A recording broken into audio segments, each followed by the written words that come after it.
Hello दोस्तों। तो दोस्तों आज के वीडियो में हम बात करने वाले हैं भारत के 5 सबसे कठिन परीक्षाओं के बारे में। तो दोस्तों भारत में काफ़ी सारे स्टूडेंट हैं जो गवर्नमेंट जॉब की तैयारी कर रहे हैं। तो दोस्तों ऐसे में काफ़ी सारे स्टूडेंट हैं जिनके मन में ये सवाल रहता है कि भारत की 5 सबसे कठिन परीक्षाएं कौन सी हैं। तो दोस्तों अगर आपके मन में भी ऐसा ही सवाल है कि भारत की 5 सबसे कठिन परीक्षाएँ कौन सी हैं, तो आज के इस वीडियो में आपको पूरी डिटेल्स में भारत की 5 सबसे कठिन परीक्षाओं के बारे में आपको जानकारी मिलने वाली है। तो दोस्तों अगर आप भी जानना चाहते हैं कि भारत की टॉप 5 हाईएस्ट यानी कि टफेस्ट एग्जाम कौन सी हैं, तो ये वीडियो आपके लिए बहुत हेल्पफुल होने वाला है, क्योंकि आज के इस वीडियो में आपको पूरी डिटेल्स में भारत की 5 सबसे कठिन परीक्षाओं के बारे में आपको जानकारी मिलने वाली है।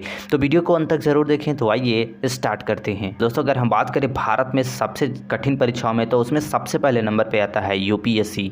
दोस्तों अगर हम बात करें यूपीएससी की, तो इसका फुल फॉर्म होता है यूनियन पब्लिक सर्विस कमीशन। दोस्तों इस एग्ज़ाम के जरिए आईएएस, पीसीएस, आईआरएस, इसके बाद आईएफएस जैसे ऑफिसर की नियुक्ति की जाती है। दोस्तों अगर आप भी इस एग्ज़ाम को देना चाहते हैं तो इसके लिए आपके पास योग्यता क्या होनी चाहिए, आइए हम बता देते हैं।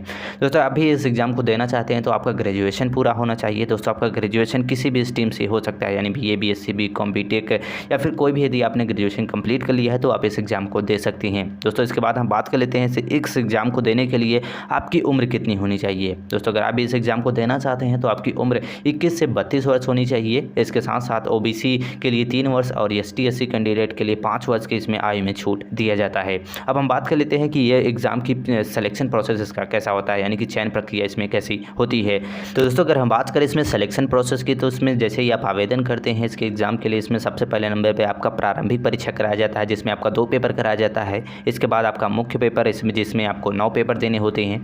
इसके बाद आपका इंटरव्यू के लिए बुलाया जाता है, जो कि इंटरव्यू आपका लगभग 30 से 45 मिनट का होता है। इस इंटरव्यू को क्लियर करने के बाद आप इस एग्ज़ाम को आसानी से क्लियर कर लेते हैं। इसके बाद आपका मेरिट लिस्ट बनाया जाता है। इसके बाद आपकी जो रैंक आती है उस हिसाब से आपको आईएएस, पीसीएस, आईआरएस, इसके बाद आईएफएस ऑफिसर भी आपका पोस्टिंग की जाती है। अब बात कर लेते हैं जो दूसरा एग्ज़ाम जो भारत की जो कठिन परीक्षाओं में जो सबसे दूसरे नंबर पे आता है, वो है आपका आईआईटी जेईई।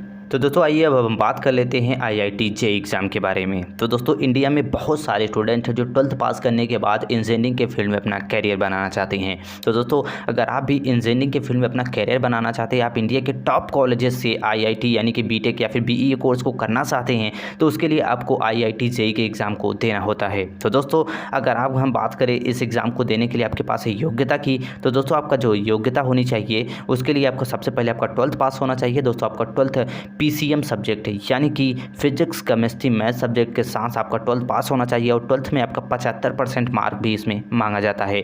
दोस्तों ये योग्यता होती है आपकी जेईई मेंस एग्जाम को देने के लिए। इसके बाद इसमें आपका जेईई एडवांस का भी पेपर कराया जाता है, यानी कि सबसे पहले आपका जेईई मेंस का एग्जाम कराया जाता है, जिसके लिए आपका 12th पास होना चाहिए। इसके बाद जेईई एडवांस का एग्जाम कराया जाता है। दोस्तों इस एग्जाम को आप तभी दे सकते हैं, यानी कि जेईई एडवांस को देने के लिए सबसे पहले आपको जेईई मेंस के एग्जाम को क्लियर करना होता है, वो भी अच्छे रैंक के साथ। दोस्तों इस एग्जाम को जैसे आप क्लियर कर लेते हैं, इसके बाद जेईई एडवांस को आपको देना होता है।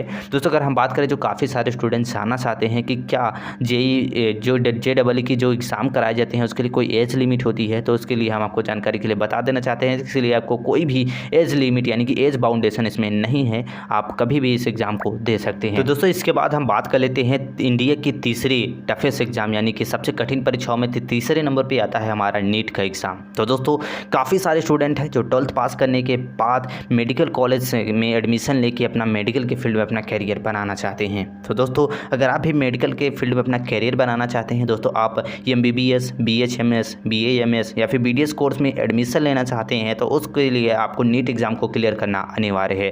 दोस्तों अगर हम बात करें नीट एग्ज़ाम का फुल फॉर्म की, तो नीट का फुल फॉर्म होता है नेशनल एलिजिबिलिटी एंट्रेंस टेस्ट। दोस्तों इस एग्ज़ाम को देने के लिए आपके पास योग्यता क्या होनी चाहिए, अब हम बात कर लेते हैं। दोस्तों अगर आप भी इस एग्ज़ाम को देना चाहते हैं तो सबसे पहले आपका 12th पास होना चाहिए। दोस्तों आपका 12th पीसीबी यानी कि फिजिक्स, केमिस्ट्री, बायोलॉजी सब्जेक्ट के साथ पास होना चाहिए, और 12th में आपका 50% मार्क भी होना चाहिए। इसके साथ साथ जो आपका पीसीबी में जो आपका परसेंटेज होना चाहिए प्रत्येक सब्जेक्ट में, यानी कि फिजिक्स में भी और केमिस्ट्री में भी और बायोलॉजी में भी आपका 50-50 नंबर आपका होना चाहिए, तभी आप इस एग्ज़ाम के लिए आवेदन कर पाएंगे।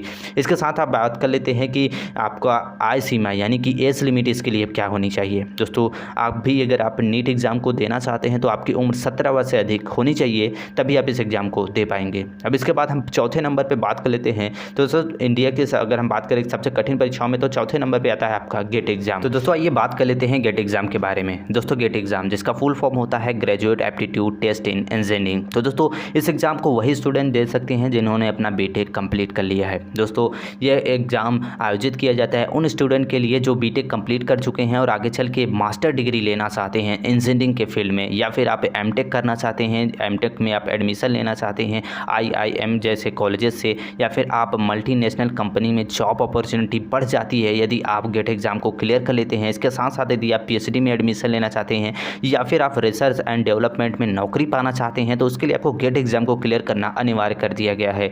तो दोस्तों अगर आप भी गेट एग्ज़ाम को एक तैयारी करना चाहते हैं तो उसके लिए आपके पास योग्यता क्या होनी चाहिए, आइए सबसे पहले हम बात कर लेते हैं। दोस्तों इसमें योग्यता सबसे पहले आपके होनी चाहिए, आपका 12th पास होना चाहिए।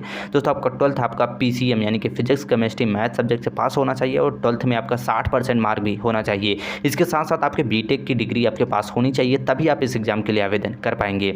अब इसके बाद हम बात कर लेते हैं जो काफ़ी सारे स्टूडेंट जानना चाहते हैं कि क्या गेट एग्ज़ाम के लिए एज लिमिट है। तो दोस्तों हम आपकी जानकारी के लिए बता देना चाहते हैं कि आप गेट एग्ज़ाम कभी भी दे सकते हैं, इसके लिए कोई भी एज लिमिट यानी कि एज बाउंडेशन इसमें नहीं है। दोस्तों इसके बाद हम पाँचवें और आखिरी नंबर पर बात कर लेते हैं जो भारत की सबसे कठिन परीक्षाओं में से एक परीक्षा है, उस है आपका कैट एग्ज़ाम। दोस्तों कैट जिसका फुल फॉर्म होता है कॉमन एडमिशन टेस्ट। तो दोस्तों आइए बात कर लेते हैं कैट एग्ज़ाम के बारे में। तो दोस्तों अगर आप भी IIM जैसे कॉलेजेस में एडमिशन लेने चाहते हैं, आप MBA कोर्स करना चाहते हैं या फिर आप मैनेजमेंट के फील्ड में मास्टर डिग्री लेना चाहते हैं, तो उसके लिए कैट एग्ज़ाम को क्लियर करना अनिवार्य है। दोस्तों अब हम बात कर लेते हैं यदि आप भी कैट एग्ज़ाम को देना चाहते हैं तो आपके पास क्वालिफिकेशन यानी कि योग्यता क्या होनी चाहिए। तो दोस्तों अगर आप भी कैट एग्ज़ाम को देना चाहते हैं तो आपका ग्रेजुएशन पूरा होना चाहिए।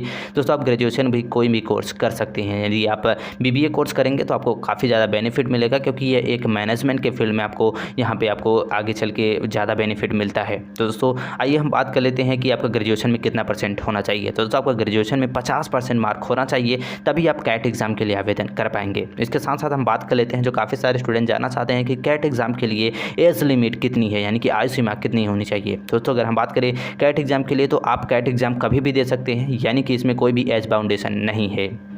तो दोस्तों ये थी जानकारी भारत की 5 कठिन परीक्षाओं के बारे में। तो दोस्तों अगर आप भी इन 5 एग्ज़ाम में से किसी भी एक एग्ज़ाम के बारे में अगर आप डिटेल्स में जानना चाहते हैं तो हमें कमेंट करके बता सकते हैं। आई होप ये वीडियो आपको हेल्पफुल लगा होगा। दोस्तों वीडियो से रिलेटेड आपके मन में कोई क्वेश्चन हो तो कमेंट करके पूछ सकते हैं। दोस्तों वीडियो अच्छा लगा हो तो वीडियो को लाइक कर दे और चैनल पर नए हो तो सब्सक्राइब करके बेल आइकन को प्रेस करना ना भूलें। मिलते हैं नेक्स्ट वीडियो में, तब तक के लिए जय हिंद।